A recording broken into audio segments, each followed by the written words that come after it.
Welcome to our virtual farm tour for 2021. My name is Morgan Pinkerton and I'm with IFAS Extension in Seminole County. And today we're here at South Seminole Farm and Nursery.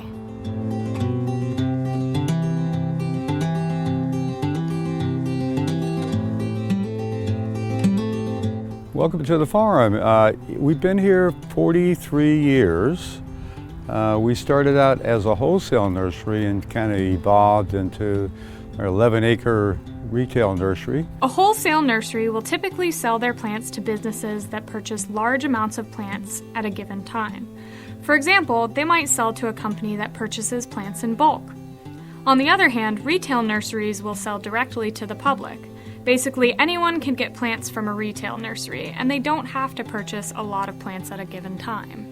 We've had the best year we ever had last year at the farm here.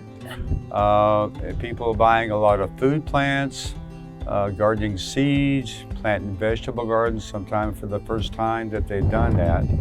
So house plants are really selling well, and a lot of gardening going on in Seminole County. Though many industries slowed down during the COVID-19 pandemic, many Central Florida nurseries have flourished. We have seen increased interest in plants. With people spending more time at home, they are becoming more active in their gardens and landscapes. We have even seen increased interest in having plants inside the home, from houseplants to hydroponic vegetable gardens. Here we are at our little houseplant area, but we've got a lot of houseplants all around, and it's been a big rage in the last year with wanting to put houseplants in to kind of purify the air and everything in your house. Outside of the house, there are tons of plants that can go into the landscape and garden, from edible plants to ornamental plants.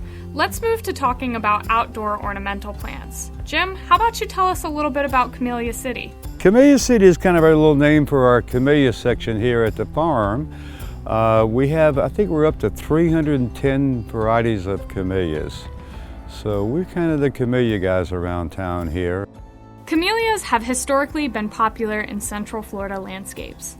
They were first brought to the U.S. from Asia nearly 200 years ago. We consider camellias a Florida-friendly landscaping plant. It's a long-lived shrub that does well in partially shaded areas of the landscape.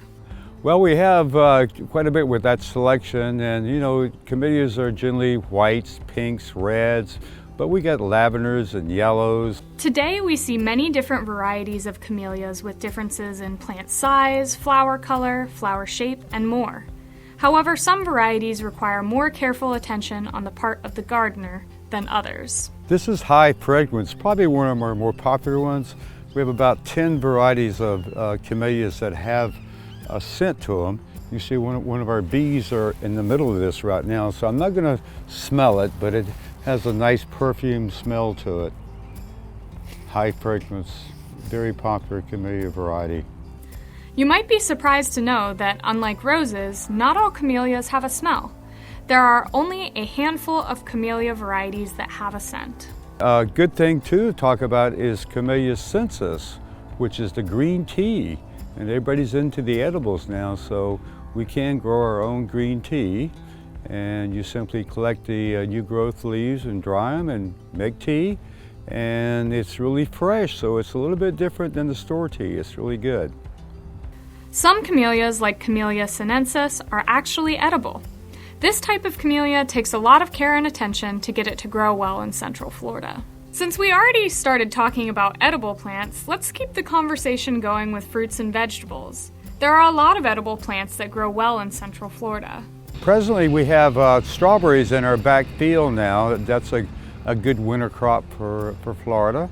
But in our large field up front, we're going to be planting corn, beans, peppers, tomatoes, the famous Seminole pumpkin that we like so much, onions, and probably a few other things too. So we'll have all that available in the spring. It takes a lot of work to grow your plants, but there are many benefits to gardening. Growing your own plants may even allow you to appreciate the people that do it for a living, like the farms that produce our food. For more information on local agriculture, please reach out to IFAS Extension in Seminole County.